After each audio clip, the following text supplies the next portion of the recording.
I first heard the house breathe on the night I moved in. It wasn't a heater sigh or a wind draft. It was a patient inhale through the thin old boards, like the siding had lungs and each nail was a tooth. I stood in the entry with the last box in my arms, listening. The porch light threw an egg yolk circle onto the floor. The circle pulsed once with the breath, then stilled. "Hello?" I said, because sometimes houses behave better if you treat them like neighbors. "I'm Lena." Silence, except the small bend of wood settling. Then one more long, deliberate inhale. I set the box down, forced a busy smile, and labeled the inside of my skull with practical things. Keys in bowl, mug in sink, charger in wall. I hated how empty rooms invent shadows. Boxes make rooms smaller, safer. You can stack the silence out of a place if you keep going. The house was a skinny Victorian on Ashfield Street, gingerbread trim like a cake left in rain. My aunt had left it to me when she died. Not a generous aunt, a practical one. She wrote, "It knows how to keep things.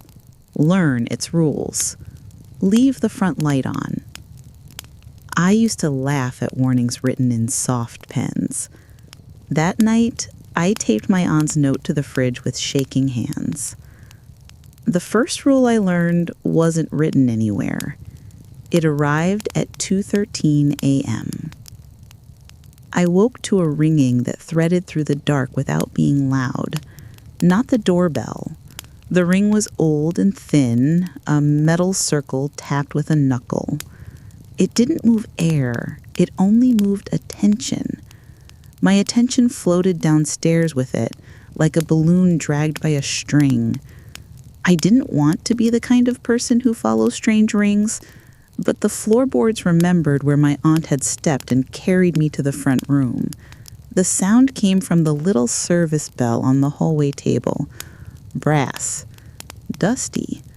We'd found it in a drawer and set it down by the key bowl. When I lifted the bell to see if it had a mechanism, it rang again, one sad chime, without my hand moving. I whispered, "No!" and put the bell down. It stayed quiet. The house inhaled and exhaled once. The porch light outside hummed. I went back to bed and told myself I'd invented it. By the second week, new rules attached themselves to my life like the smell of old coffee. Rule 1. Never open a door you didn't close. The latch on the pantry drifted wide in the afternoon, and the cool space inside exhaled like a person blowing out a birthday candle. I shut it, felt the click, and took 2 steps away. It opened again, slow and polite, like it was embarrassed to show off. I shut it harder. It stayed shut for 3 breaths and then edged wide enough to show the dark line of interior. I put a chair against it. The chair slid 1 inch by itself and stopped there as if it had remembered the compromise. Rule 2.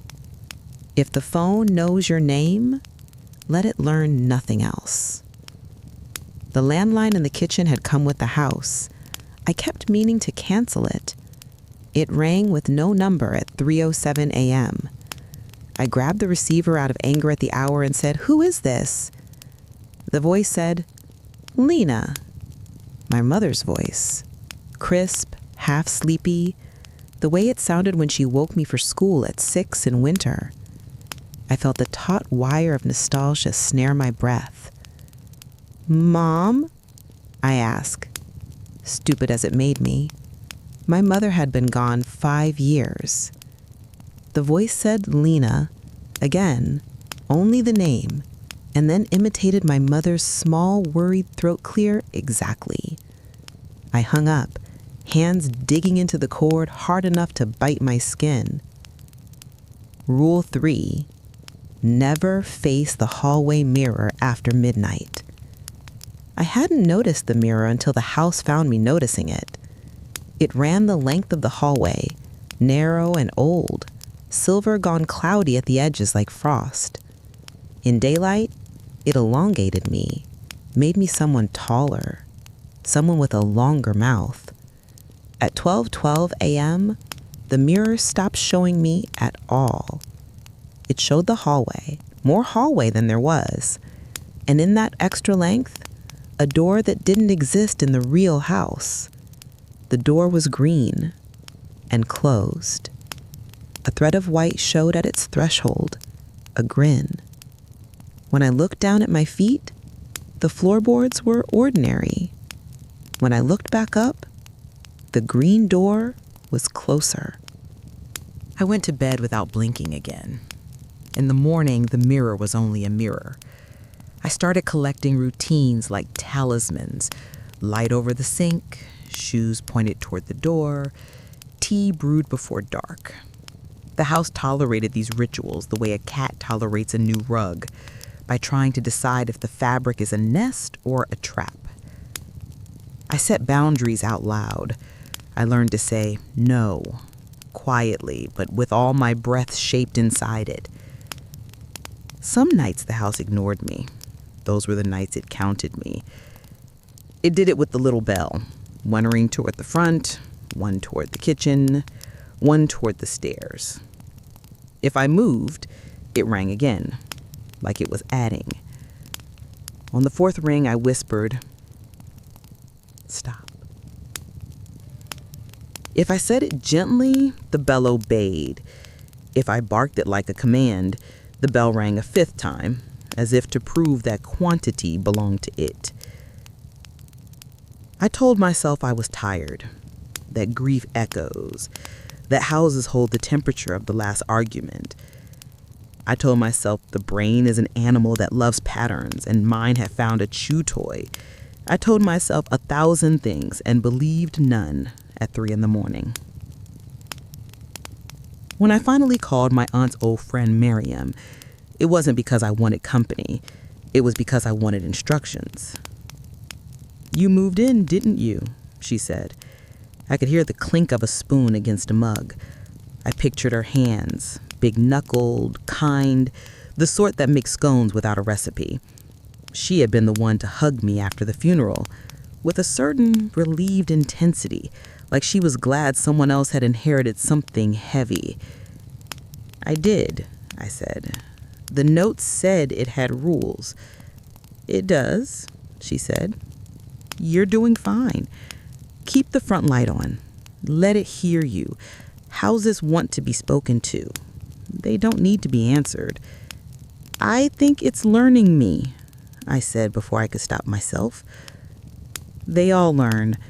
Just don't teach it your fear in one piece. It will count that too." "What if it already knows my name?" I asked. The words felt like dimes pressed ridged side into my tongue. She was quiet for a moment. When she spoke again, it was with the politeness people use to close a window that let in too much rain. "Then teach it to say goodnight." That night, I said goodnight to every room. They felt silly, then less silly, then necessary. The way locking a door becomes necessary even if you can still hear the argument that made it meaningful the first time. The office with my aunt's cheap desk. Good night. The bathroom with the mirror that I wouldn't face. Good night. The pantry with the yawning habit. Good night. The hall. Good night. The little bell. Good night. It worked the way lullabies work on anxious infants, not because they make sense, but because they sound like a world with a floor. The house breathed a long breath, inhale, exhale, and slept. I did too. I woke just before dawn to a scratching in the vent. It was delicate, tentative, like a pencil thinking on paper. I wiped sleep from my face and told my voice to be gentle. If you're a cold pipe, be warm. Scratch. Pause. Scratch, scratch, scratch, closer. The drawback of speaking to houses is that sometimes they answer in the language they know. I crouched by the vent and unscrewed the cover. My aunt's old screwdriver felt right in my palm, like it had a thumbprint wait for me. When the last screw came out, a small thud sounded inside the duct. The smell of dust and something sweet, faint as a memory of cotton candy, drifted out. I pressed my cheek to the cold metal and peered in. 2 tiny reflected points of light regarded me. Not my reflection, not a trick. Eyes. They blinked and reappeared closer. A nose touched the grill. At home, as a child, I had learned to let creatures make the first assumptions. I stretched out my hand. Something gently head-butted my fingertips. Warm. Fur. Whiskers. The little body that wriggled out and into my hands was the exact size of a secret you weren't supposed to tell yet. Hi, I whispered. The house exhaled through the duct and the small thing's fur stirred. It trembled, then kneaded the heel of my hand with miniature insistence. I held it against my chest and felt the purr find the rhythm of my heart. I laughed once quietly and weirdly, my breath correcting its shape from fear to relief to something like apology. If the house had learned my name, it had learned it through a kitten. There was a collar, a bell the size of a berry, a tag scratched with M-O-B-O-N in a clumsy hand. The bell's sound was the counting I had heard at night. The phone's soft purr was her motor. The tread in the ceiling had been ducks and small bravery. It was such a simple, dumb truth, so unmagical, that I sat on the kitchen floor with Moon in my lap and felt profound gratitude for the mechanical plainness of the world. The human brain loves monsters. It makes them out of corners. The human body loves to survive. It makes arguments for staying. Moon fell asleep, and I did too, against the cabinet, forehead on my knees. When the porch light went dark with the dawn, I felt for the first time in weeks like the house applied to me rather than the other way around. Of course I was wrong. Kittens explain sounds. They don't explain names. They don't change mirrors. Finding Moon softened my posture. I walked rooms with less stiffness. I left the bell on the hallway table without telling it what to do. I let the porch light hum alone. I began cooking again. Onion and butter. Garlic. The house smelled domestic, and the domestic coating blurred the edges of the odd. Friends came by. People carry normal like weather. They tracked it across my floor and left patches of it in the corners. Moon climbed their jeans and slept inside their bags. The house tolerated company with the tolerant disgust of an old cat. It held its breath when people laughed too big and exhaled when they left without washing cups properly. One night, Miriam came with scones. Moon climbed her sweater and bit it gently with baby teeth. "Not a bad choice," Miriam said, scratching the kitten under the chin. "Houses like things that nap where you can see them." "Houses like kittens?" I asked. "Houses like excuses," she said. "We all do." After she left, I stood in the hall and looked full into the mirror for the first time since midnight. It was 8:09 p.m. The mirror showed me and Moon and the crooked painting of pears my aunt had pretended to hate. It also showed, in the far length of silver where the edges still clouded, an unlit door. Not green, not there, but present the way a bruise announces an event you don't remember. "Good night," I said to it to practice. The door didn't move. Neither did my stomach, which was a harder win. Moon butted my ankle. She chased a shadow down the baseboard and caught it between her paws. The shadow politely became a moth so she could have something to release. The moth flew toward the bulb and burned a small lesson. Moon slept like a person who understands consequences better than anticipation. I slept badly like a person who knows the opposite. The house counted me again 2 nights later.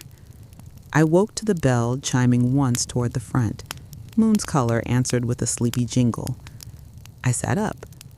The bell chimed toward the kitchen. Moon snored. The bell chimed toward the stairs. Moon raised her head. The hair on my arms rose with her. "No," I said, too sharp. The bell rang a 4th time. Moon flinched and burrowed under the quilt, a weight the size of forgiveness. I went to the hallway and picked up the bell mid-breath. It went quiet between my fingers, as if touch made it real and reality obeys different rules to counting. I held the bell for a long time. The house inhaled. I exhaled. We measured each other like boxers touch gloves. The phone rang. Not the exact empty blink of no number this time. A number with too many zeros, as if the caller lived at math. I lifted the receiver and held it near my ear without fully giving it the right to be there. "Hello?" My mother said. Her. Not a timbre resemblance, not the shape of vowels, the whole woven quality of a person. You can hear how someone holds a cup in the sound of their name for you. The phone had learned the cup. I put the receiver down like an egg with a crack and went to the pantry. I don't know why the pantry always seemed like a place where rules could be arranged. I opened the door wide and stood in the cool air. Moon came and sat on my foot. The house listened. "I can't keep being polite to you," I told it. "I won't teach you my fear in one piece, but I won't starve you until you come to take it either." Nothing moved. A truck hissed by outside, a long breath of diesel and worn road. The porch light vibrated in its little glass cage. "I'll make you a ledger," I said, surprising myself. "You like numbers. I'll give you my counts. I'll give you what I choose."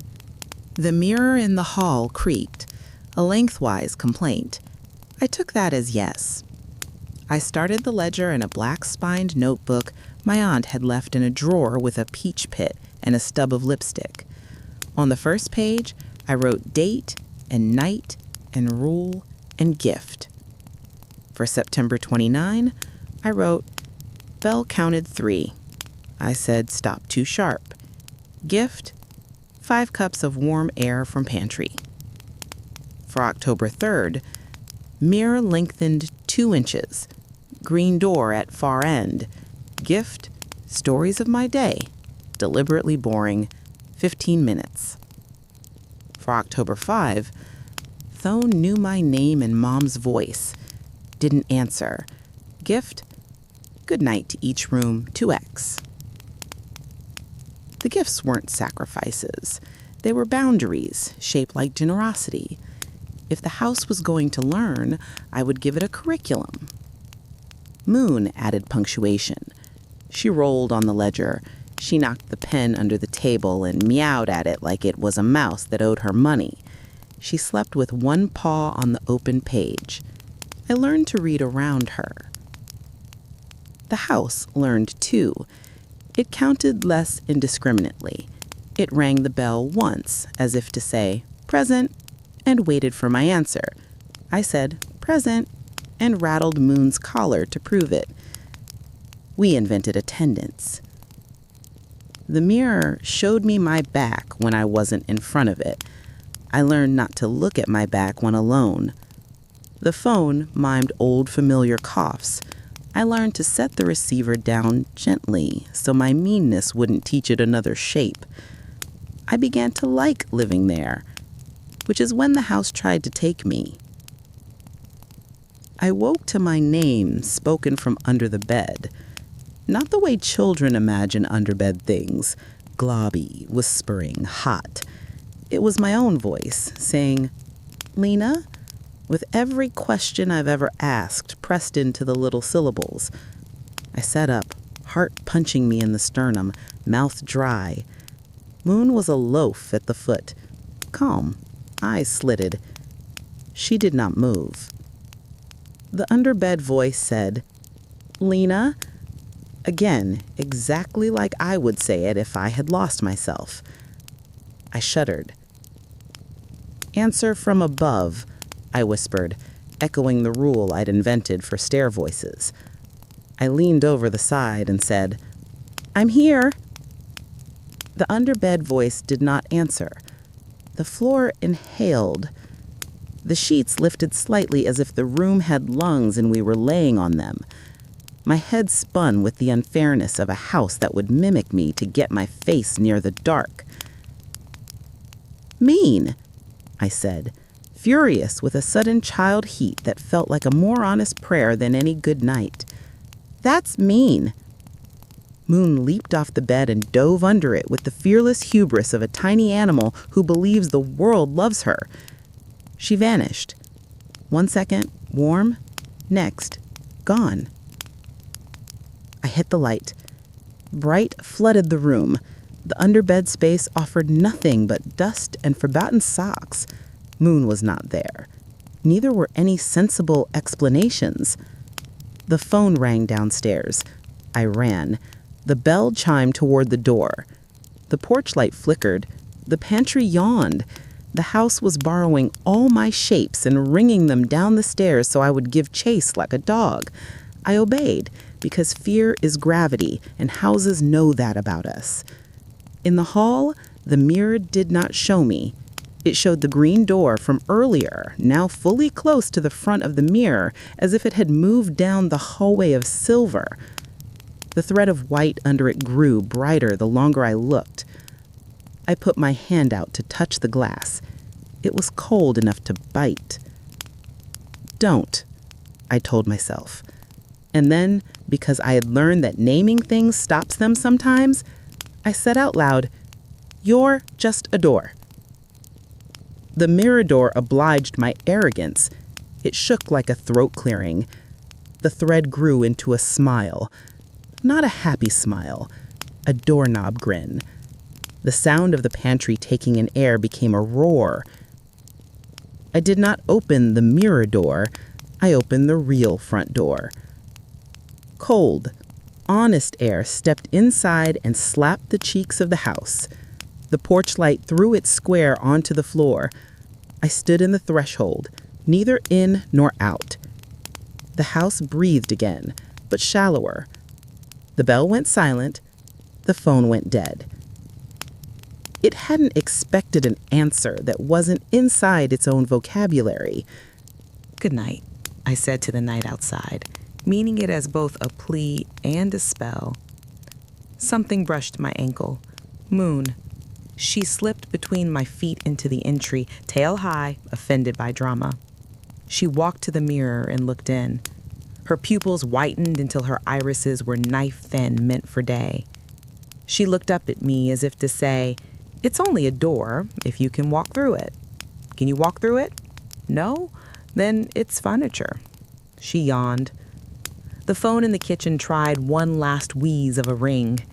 I set the receiver on the porch and closed the door. The phone could talk to the street lamps if it wanted. Let the night take the call. Moon leaped to the hall table. The bell chimed because she was a cat and because brass is weak. I took the bell's handle between my fingers and whispered, "Present." The mirror's length shrank by an inch. The pantry sighed like an old man who gives up a seat on the bus because even sitting had been pretending. We slept on the couch, or at least Moon slept. I held the bell and stared at the porch light square until it drew a square into my eyes. In the morning, the mirror was only a mirror and showed me needing coffee.